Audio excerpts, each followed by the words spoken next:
Good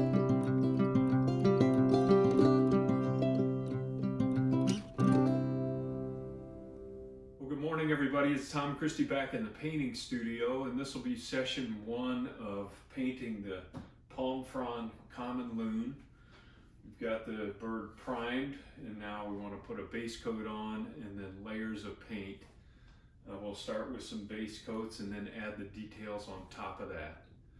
So I hope you're enjoying this project. I certainly am, and you may not be doing a palm frond bodied loon.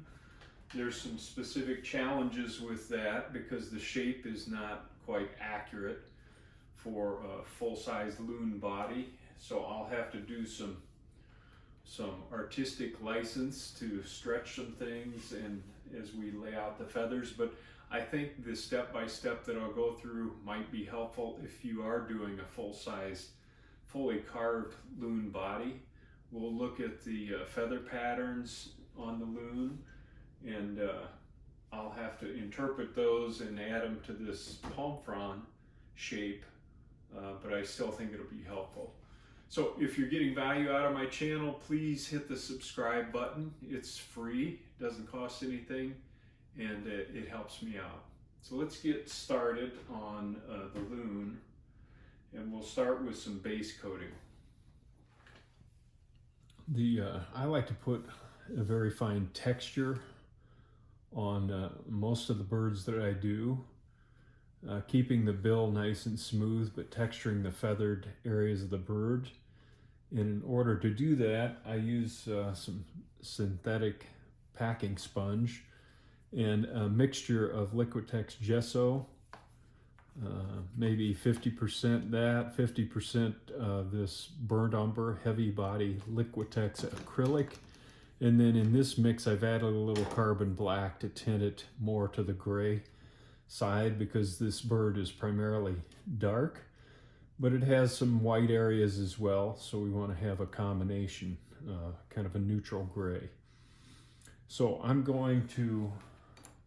I've mixed that up, and it's kind of almost a toothpaste consistency. I'm going to start with like a 1-inch wide brush and just paint that on right over the eyes. We can remove that material later. But again, I'm going to stay away from the bill, and I'm going to spread a little on the surface here. Add a little material to the palette. Work the sponge into that material so the material goes down into the pores of the sponge. Get rid of my paintbrush here. And then I'm going to use that sponge to go over the entire bird like this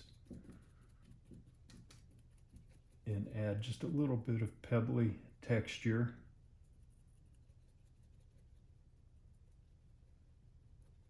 That will lend itself to some of the dry brush techniques that I'll be using as we paint this bird.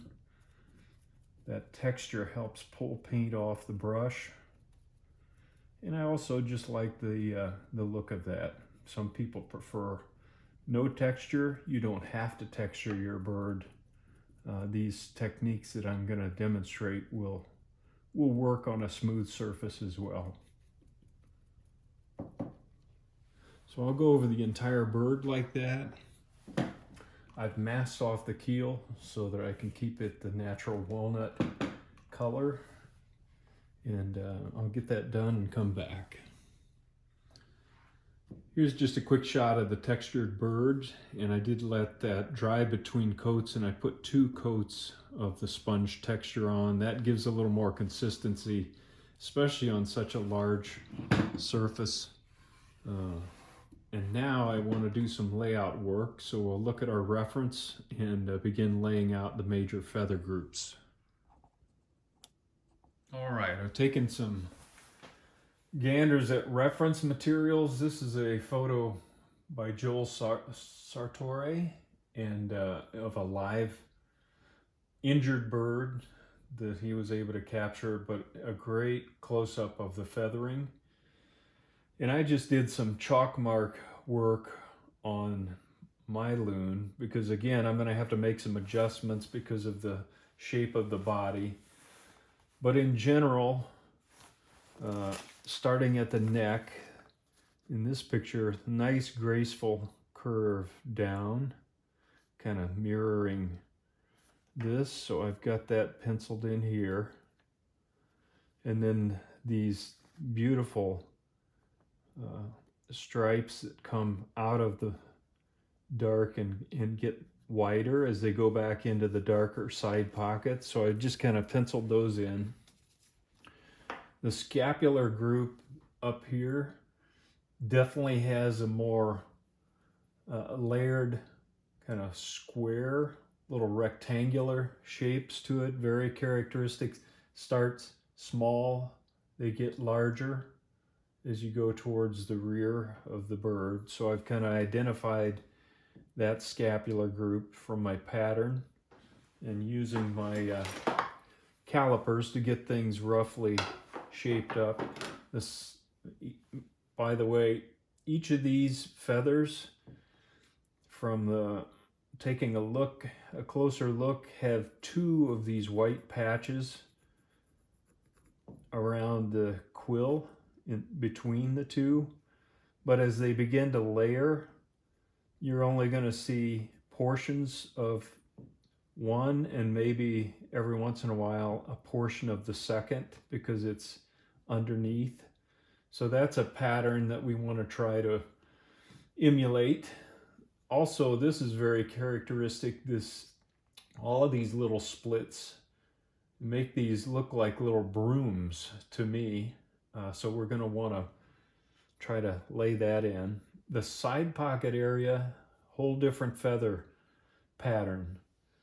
It's small dots, and again, I believe from what I'm looking at, there are 2 dots on each feather. But again, as the feathers layer over each other, you're not going to see 2, 2, 2, 2, 2, and that's why you get this kind of very randomly spaced dots. Again, pay attention to very small up here. The dots get larger as they go back, but none of them are this size. Let's look at this area between on the cape. We've got these arc shapes that we want to emulate. Same here. And the dots, these are more square, rectangular again up here, but they go in arcs and they are very small here. They get a little bit larger, but in general, they're a little bit smaller size than these ones on the scapulars. Near the back, as you get into the tertials, you go back to more of a dot pattern again. And again, these tertials are overlapping, so you're not going to see, it's going to look a little more random. I've penciled in the primaries here. They're just going to be dark. The tail is going to be just dark and very short and stubby, so not much tail feather showing. The sides here on the rump continue the dot pattern. And then down below, you can see better in this photo that the light belly feathers really wrap up. There's not a very deep side pocket here, so on my carving, I'm going to want to wrap some of the white belly feathers up and over these side pocket feathers. This entire area will be off-white up to the breast, and off-white underneath here, clear up to the underside of the tail. So I know that's a lot, but I just thought it might be helpful. Again, this is a decoy. It's not meant to be a fully decorative bird. So I'm not going to try to render every feather like you would on a decorative decoy, but I want to put enough realism in the pattern of these dots that it really conveys the loon. And then of course we've got these white markings on the side and under the chin that we'll work with. So a little bit on the layout work.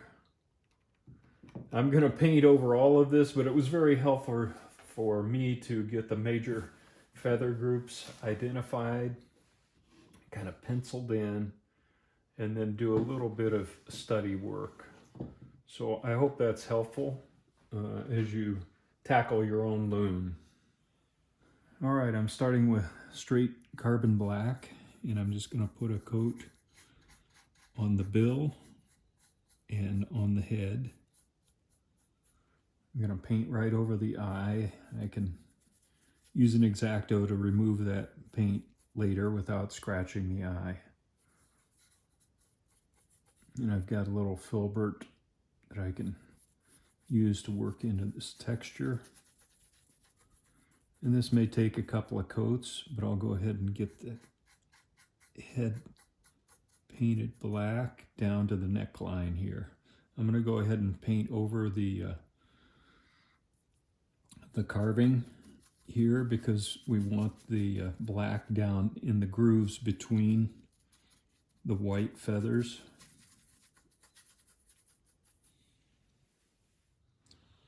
Got the black head painted. He looks better already. Now I've mixed up some gesso, white gesso with a touch of raw umber to give us an off-white value. And I'm going to use a larger brush. That's too large to fit in my container. But I'm going to go in now and paint all of the off-white areas, base coat. And this will definitely take 2 or 3 coats over this gray base.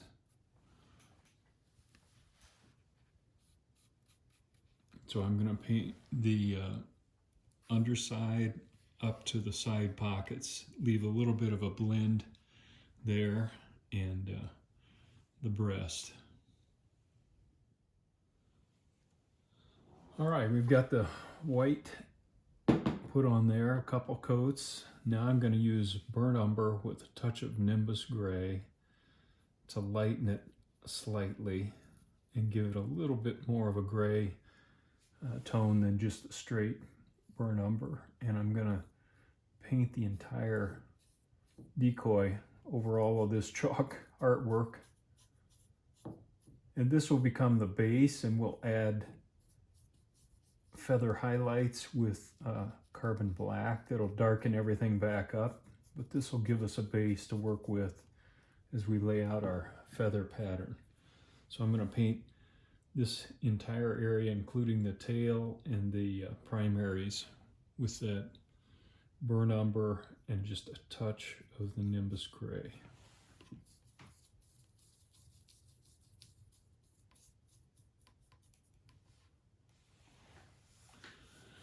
Just a note too, as I get to the junction with the white, I'm just going to try to do a little dry brush blend right now, just so we don't have a hard paint line there, and then we'll do a lot more blending work later. Here's just a quick look at the base coated areas. And you can see I just dry brushed and stippled a little bit of a rough transition between the light and the dark there, just to get us going. And we have a long way to go. It doesn't look like much right now, but that's a good start. Well, thanks for tuning in to session 1 of painting the Palm Frond Common Loon. We got a start, we got the base set, and in session 2 we'll start working on some of the details and colors. So until next time, Tom Christie signing out. Good carving to you.